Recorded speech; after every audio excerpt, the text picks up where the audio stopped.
నమస్కారం. వనవానికి స్వాగతం. ఈరోజు వార్తలలోని ముఖ్యాంశాలు. జాతకరత్న, జ్యోతిష్య బ్రహ్మ, సువర్ణ కంకణ బిరుదాంకితులు అయిన వెలవలపల్లి సీతారామశాస్త్రి, చింతపల్లి శాస్త్రికి అరుదైన గౌరవ డాక్టరేట్ లభించింది.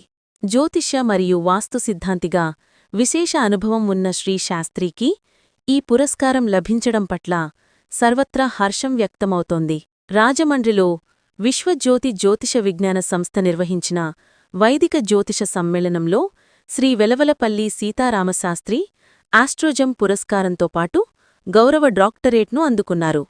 ఈ సంస్థ అనుభవజ్ఞులైన జ్యోతిష, వాస్తు సిద్ధాంతులకు పండిత పురస్కారాలు మరియు సువర్ణ కంకణాలను ప్రదానం చేయడం ద్వారా వారి సేవలను గుర్తించడం విశేషం.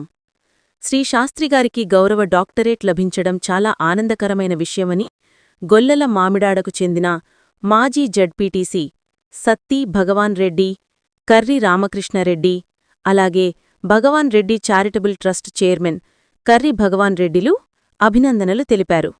ఈ గుర్తింపు జ్యోతిష మరియు వాస్తు రంగాలకు ఆయన చేసిన నిస్వార్థ సేవలకు నిదర్శనమని వారు పేర్కొన్నారు.